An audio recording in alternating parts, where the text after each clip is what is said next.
I was walking in town and I saw our ladies slapping their scalps and scratching and so on. And I observed that other races don't do that. The whites don't do that. The Chinese don't do that. The Indians don't do that. So I asked the girls in my office, what is it? What is happening? And they said, oh, doctor, it's the weaves. They're itchy. I said, okay, educate me. What are these weaves? They said, well, there's 100% human hair, which is Indian, Brazilian, Peruvian, etc., which is quite expensive. And then there's the cheaper stuff, the synthetic fibers made by the Chinese and the Koreans. Now, I traveled to all these countries several times. Korea, China, India, Brazil. So when I was in India, that's when I discovered that if we are family and we lose a member of the family, all the ladies in the family go to the temple where they worship. And they have all their hair shaven off. That hair is a sacrifice to their gods. What hit me personally was I saw those homeless, very poor people, their hair was being shaved off. I saw people I thought were sickly, maybe they had TB or something, their hair was being shaven off. Then, I don't know, some people maybe had sores on their scalp because as they were being shaven off, they were bleeding. So I said to myself, what is this? How did we, black people, end up in this space where we buy this, we actually pay US dollars for this? Now, to make it worse,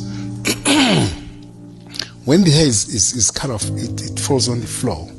Then you get people, putting little hips and so on. And then they were sorting it out. They were removing worms. They were removing lice. That day, I said to myself, no, there's something not right with us paying for this. When we grew up, there were no waves. So how did this start? Who started it? And who told the black lady that you're not beautiful? To be more beautiful, you must wear this thing. If we go to a restaurant and we have expensive food, and we're eating the food, we find human hair in there, we won't take it, it's contaminated.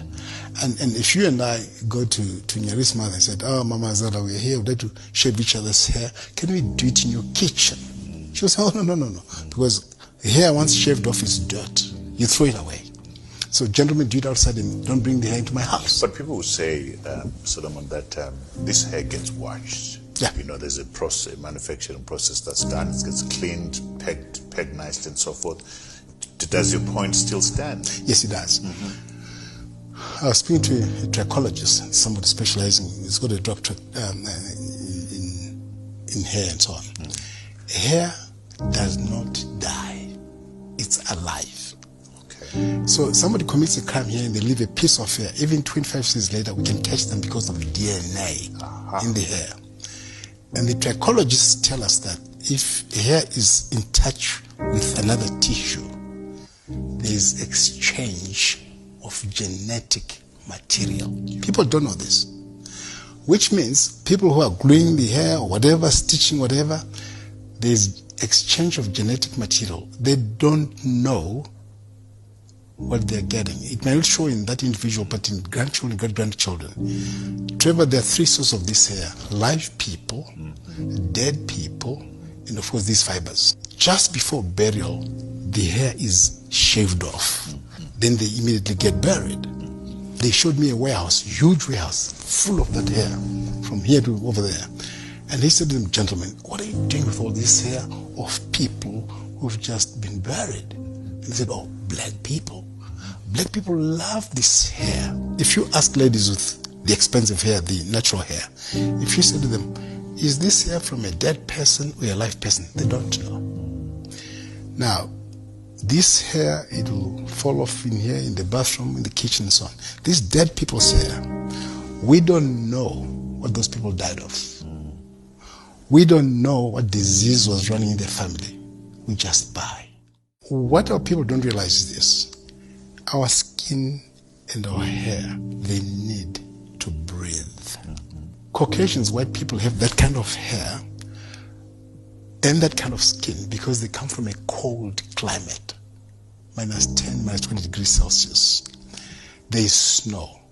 So that hair and that skin is an adaptation to their habitat, to their environment.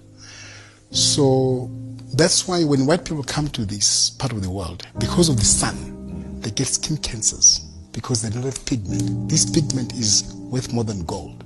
And that is why albinos also get skin cancers, because they have no pigment. That's why people who have applied Ambi also get damage, permanent damage to the skin. So we buy these weaves or wigs, whatever, and put them on top of our own hair. Now, it means the scalp cannot breathe. Some people keep this for 4 weeks or even longer. What's happening? I said to the ladies, do you know, you get the hair on your scalp, your armpits, your private parts. Wherever there's hair, there's sweating. Could we go for 3 days or 1 week without washing your armpits and your private parts? No, you can't. When we keep sweat for just 2 days, we start smelling. Now imagine the smell after 2 days. How does that sweat smell after 4 weeks? You know, when they go for 4 weeks, this sweat, 4-week-old sweat, plus dandruff. And because of that, you get bacteria, because the bacteria love this environment. It's hot, it's wet. The bacteria get fat, feeding on the 4-week-old sweat, 4-week-old dandruff, and they multiply like crazy. I can tell you now, Trevor, all these ladies that we see, they have millions, billions, trillions, zillions of bacteria on their scalp.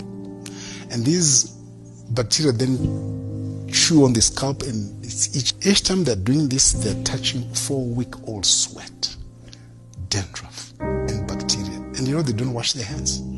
Maybe they're in a combi or in a bus, they just carry on, they're touching plates and all this and all that. I find it. I want